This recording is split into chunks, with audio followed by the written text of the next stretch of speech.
What if I told you that the bank you walk into every single day treats you completely differently depending on how much money you have? Not just a little differently, I mean a completely different universe. Different rooms, different people, different rules, and even different fees. The guy with $500 in his checking account and the guy with $5 million are both technically customers of the same bank, but they are not having the same experience. Not even close. Today, we are pulling back the curtain on exactly how banks treat you at every level of wealth, from $0 all the way up to $25 million.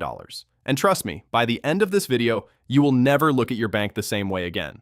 This is Knox Invest, where we break down the financial world so you can build real wealth.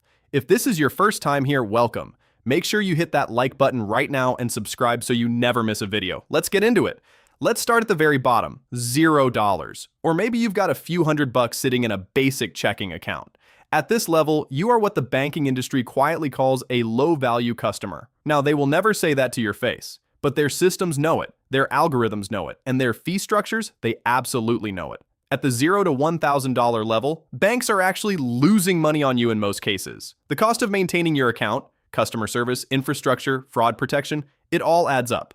So what do? They make it back through fees, overdraft fees, monthly maintenance fees, out-of-network ATM fees, foreign transaction fees. If you are not careful, a bank can quietly drain $50 to $100 per year out of an account that barely has anything in it to begin with. And the worst part? Most people don't even notice it happening. Now let's move up a level, the $1,000 to $10,000 range. This is where most working Americans live.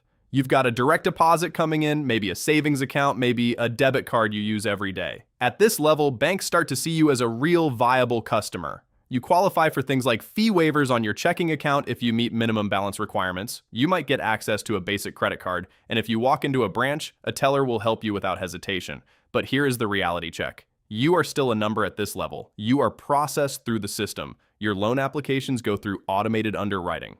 Your customer service calls are handled by a general queue. There is nothing personalized about your banking experience yet. You are getting the same treatment as millions of other people. And that is not necessarily bad, it just means you haven't unlocked the next level yet.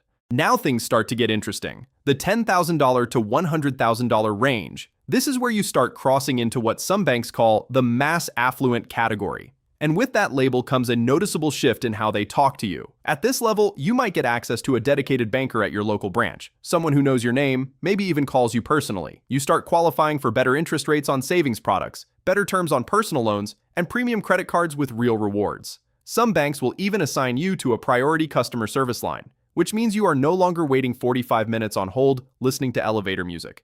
But here's what they don't tell you. Banks at this level are still primarily interested in selling you products.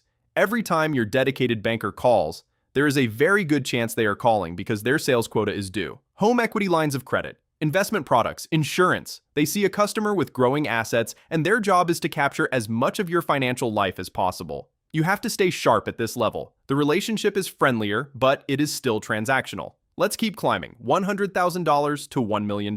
Welcome to the affluent tier.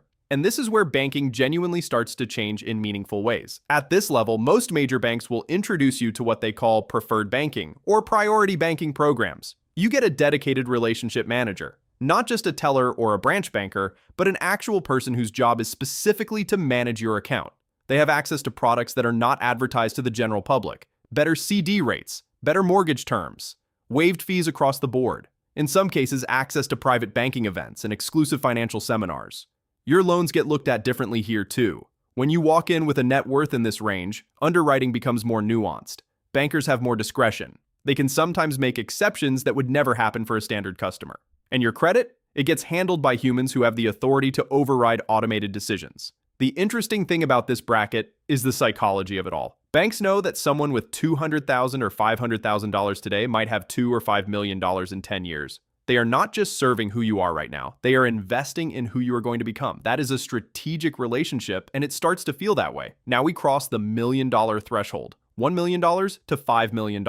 This is private banking territory. And if you have never heard of private banking, let me explain it to you clearly. Private banking is a completely separate tier of financial services that most people do not even know exists. It is invitation only at most institutions. When you reach this level, you are no longer walking into a standard bank branch. You are meeting your private banker at a dedicated private banking center, or they are coming to your office. Some private bankers will even meet you at your home. Your private banker is not just a banker. They are essentially a financial concierge. They coordinate with tax advisors, estate planning attorneys, and investment managers, all under one roof. They handle things like trust services, international wire transfers, bespoke lending against your investment portfolio, and access to investment opportunities that are not available to the general public. Things like private equity funds, hedge funds, and structured products. The fees are real at this level, but so are the services. And here's something fascinating about how banks think at this tier. They are no longer trying to sell you products. They are trying to hold onto your relationship for decades. Because a client at this level over a lifetime is worth millions of dollars in management fees, interest, and referrals.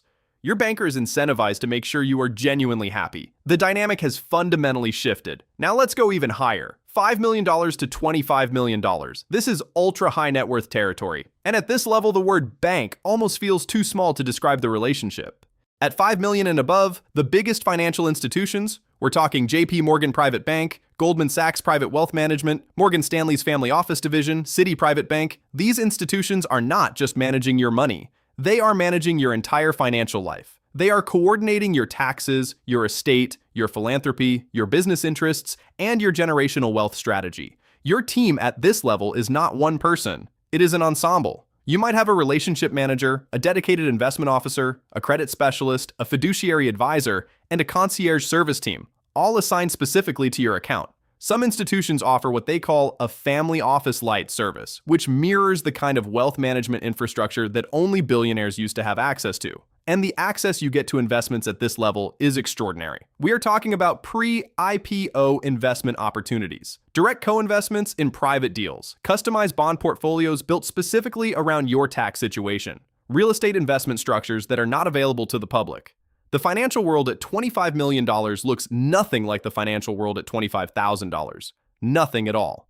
But here's the thing I want you to understand, and this is the most important point in this entire video. The banks did not build these tiers because they love rich people. They built these tiers because they are businesses, and every level of service is calculated based on what they can earn from you. At $0, you are a cost center. At $1 million, you are a profit center. At $25 million, you are a strategic asset.